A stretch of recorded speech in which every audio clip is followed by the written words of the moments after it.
Tonight on Action 2 News, our first alert weather day continues as snow falls along the lakeshore. David Ernst has the latest, plus a look at the impact the storm is having in southern Wisconsin. And fans are getting excited as the Packers' first playoff game gets closer. Dakota Sherrick will join us live from Titletown, where fans are celebrating. From WBAY TV, your first alert station, Action 2 News at 10 starts now. Good evening. Thanks for joining us. Blustery winds and blowing snow remain possible closer to Lake Michigan and south of Lake Winnebago tonight. Meteorologist David Ernst joins us with the latest on this first alert weather day. David. For the most part.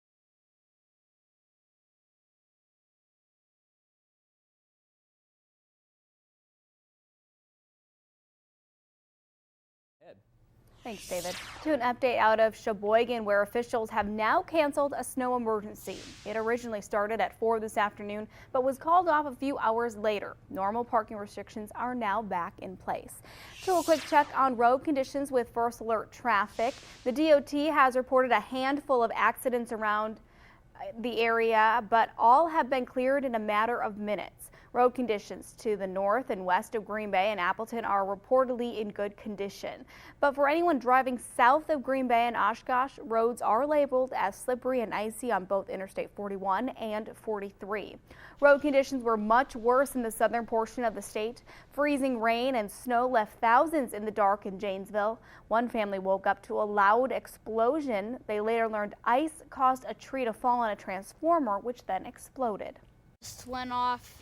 I saw a blue spark, then I just grabbed the flashlight that I had on my desk and went to... Took action. Crews worked around the clock today and power has since been restored. Meanwhile, in the Milwaukee area, ice caused multiple vehicles to slide off the road or roll over. A semi-truck jackknifed on Interstate 43, causing a backup there. A Department of Public Works truck also overturned this afternoon while spreading salt. The driver was taken to the hospital. And on Interstate 41, a car rolled over onto its roof. No word on the condition of that driver. New at 10, the Port of Milwaukee is stopping operations due to what officials are calling an unprecedented set of factors.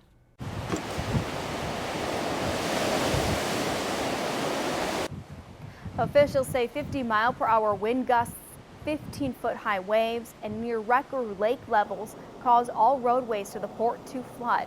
Terminal buildings are also flooding. Boats scheduled to arrive over the next 2 days have already been delayed because of conditions on Lake Michigan. It is not clear when the flooding will subside and normal operations at Port Milwaukee will resume. Turning now to the excitement ahead of tomorrow's Packers playoff game against Seattle. Dakota Sherrick checked out a pep rally earlier today at Titletown. That's where she joins us live from right now. Dakota, how are fans feeling? Brittany, there are still quite a few fans here at the turn, even though the pep rally ended a few hours ago. And while that pep rally was going on, it was so packed in here, you could barely even move. And all the fans I spoke with are so excited to see the Packers back in the playoffs, and that excitement was apparent during the pep rally. Packers fans were more than ready to show their team spirit during a pre-playoff pep rally at the turn. That show of team loyalty was particularly special to fans traveling from across the country. It's so cool because since we live in Arizona, there's not many Packer fans, so being around people who are actually from Green Bay and know a lot more, it's a lot of fun. It's a good experience. It's incredible. This is my first time ever here. I grew up being a Packers fan with my dad, and it's amazing. I can't experience anything better than this. I said we got to go. We got to go. We're in the playoffs again. We're going no matter what. Former Packers players who attended the event weren't surprised by the fans' enthusiasm. Best fans ever. Best fans ever by far that I've experienced. Win, lose or draw, rain, sleet or snow, they're going to show up. I mean, football out here and the fans out here, man, it's just different. It's special. I mean, it's a family. Both the former players and fans are glad to see their team back in the playoffs and playing with home field advantage. It's good to be back. I mean, everybody was riding them off saying that Aaron was done and the Packers was done. They need to rebuild, and now they 13-3, got a home game and got a chance to do some damage in the playoffs. So I'm excited to see them go to work tomorrow. Lambeau Field means so much to us winning, so it means a lot, because if we weren't at home, I think it would be way tougher than what it was going to be. The fate of the game is up to the Packers. Go, Pack, go! But their fans are ready to cheer them on. Though it's all up in the air, all the fans at the pep rally believe the Packers will come away with the win tomorrow. Live in Green Bay, Dakota Sherrick, Action 2 News. Thanks, Dakota. The hype is building for the big matchup for the NFL divisional playoff game between the Green Bay Packers and Seattle Seahawks. Action 2 Sports' Bailey Burmaster has the latest on the team's final preparations. Everybody's locked in, focused, ready to go. You know, really practicing with a purpose. We know we have a great challenge, and we're going to need everybody's best. Come game time, the Packers want to start off on the right foot. Positive plays, I think, is the number one thing. With a run or pass, you know, making sure that we're staying ahead of the six, putting ourselves in manageable situations, and consistently moving the ball. I think that'll be very good for us. With the playoff game right around the corner, the veteran Green Bay Packers are giving the younger players one final piece of advice. Just relax, man, and have fun. You know, enjoy it. You know, make sure that you spend each and every day, tonight, this entire week, just focusing on the details, focusing on your job on each and every play. You know, because all those little details are what matters. You know, guys are running around, flying around, and so, you know, you got to make sure that you don't have to think in this game. It's a game at the end of the day. You've done it all 16 weeks so far. Nothing's different from that to this game. The one thing I ask, just empty your tank. The only difference is in this game, win and you advance, lose and you're done. Bailey Burmaster, Action 2 Sports. If you want to shovel Lambeau Field ahead of tomorrow's Packers game, you better wake up early. That's because the team says they now only need 350 shovelers. That's down from 700 they previously asked for. Anyone interested should report at 6 o'clock to the Fleet Farm Gate on the west side of Lambeau Field. Parking will be available in Lot 6. Because of NFL Game Day policy rules, all shovelers will have to go through metal detectors, meaning you won't be able to bring bags, backpacks, or purses inside. In order to shovel, you must be at least 18 years old. Workers will get $12 per hour and will be paid after the work is completed. A new study shines a light on a potential cause for alcohol-related deaths. After the break, why health officials believe binge drinking is an increasing issue across the country. Welcome back to Action 2 News at 10, your first alert station. Health officials say a new study reinforces the idea that binge drinking is a leading cause of alcohol-related deaths around the country. Some health officials believe binge drinking is on the rise because many new drinks hide the taste of alcohol, making it harder for people to know exactly how much they're putting in their body.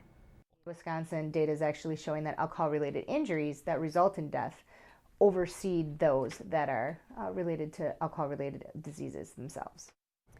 The study was conducted by the National Institute on Alcohol Abuse and Alcoholism. Officials say alcohol-related deaths cost each taxpayer hundreds of dollars in health care costs, criminal justice, and lost productivity.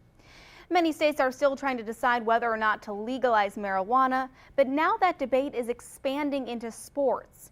In December, Major League Baseball announced it was removing marijuana from its banned substance list. The NCAA is keeping a close eye on the approach professional sports is taking. The frequency student athletes are drug tested varies by division, but UW-Eau Claire's athletic director says the league likely won't stop testing until it's legalized on the federal level. I think until it's a federal mandate, I think they'll continue to debate this. Has it become a hot button or a hot topic lately? And it's only because those drugs have become legal in certain states. Right now, if a student athlete tests positive for cannabis, they are suspended for at least half of a season. A second offense would result in a year's suspension. A new book reviews the details of the notorious Monfile 6 murder. Still to come, what motivated the author to get involved in the case, and the special guest at this afternoon's book signing. And any snow is just about over with across the area. The wind will be diminishing tonight. Some blowing and drifting, though, still possible towards the Lake Michigan shoreline, especially south of Manitowoc. 1 to 3 inches of snow possible tomorrow night with additional snow and even some rain chances at times this week. We'll break down that active weather pattern in just a minute. You're watching Action 2 News at 10 with Brittany Schmidt, your first alert station. A man convicted in one of Wisconsin's highest profile true crime cases makes his first public appearance since his release. Michael Hearn joined author Joan Treppa for a book signing this afternoon at the Brown County Central Library. Hearn was convicted in the killing of Tom Monfile, but was released from prison in 2018. Treppa's book is titled Reclaiming Lives. She's a self-described citizen advocate for the wrongfully convicted. After the signing, the pair sat down discussing his life since being released and what they believe are major flaws in the case. Initially, it was because I read the Monfile's conspiracy book, and it seemed like bullying to me. I had been bullied as a child, so that really tugged at my heartstrings, that this had happened to these people. I know what it feels like to be accused of something you didn't do, and to have it on this scale that they've had it just really affected me, and I felt that I needed to get involved. Action 2 News has reported on the so-called Monfile 6 case for years. In 1992, Tom Monfile's body was found in a pulp vat at a paper mill in Green Bay.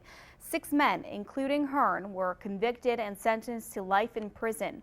All 6 men have maintained their innocence. 5 of them have since been released. The Bear Creek Preservation Foundation is raising money to build a new bike course, hoping to appeal to riders of all skill levels. The foundation is planning to build it at the Triangle Ski Hill on the city's east side. The half-mile course will feature about 10 obstacles. It's something foundation members say the community has been asking for. And no other bike parks or biking skills obstacle courses in the area. The closest on those would be Marquette, Michigan, Wausau, Wisconsin. So we just feel there's a real need to have it in the area and get folks out and working on those skills. The course is expected to cost about $130,000. The foundation has already started fundraising. While Green Bay and the Fox Cities will miss out on tonight's snow, steady snow showers could be approaching the area by this time tomorrow night. Here's meteorologist David Ernst with the latest from the First Alert Weather Center. David. Yeah, we have had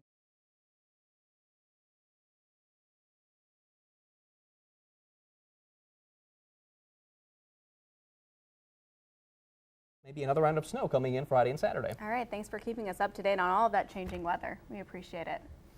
All right.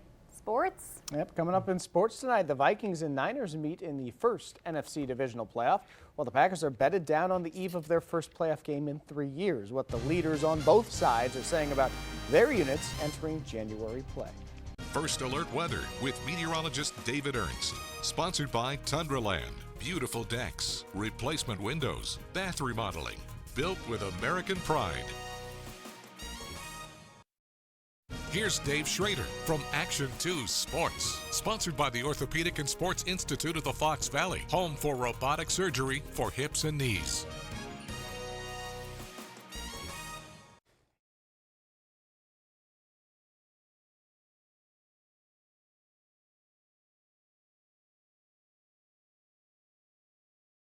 Why?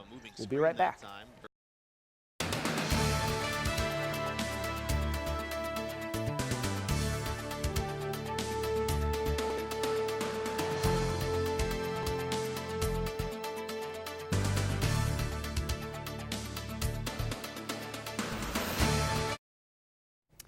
Well, the weather Sunday should be quiet, light winds for any tailgaters. Temperatures will be in the mid-20s, low 20s with wind chills in the teens during the Packers-Seahawks game. Perhaps there are some flakes flying late. Here we are at 7:30, but it looks like it'll be after 10 o'clock that the steadier snow moves in. That continues overnight. Should have 1 to 3 inches on the ground by Monday morning.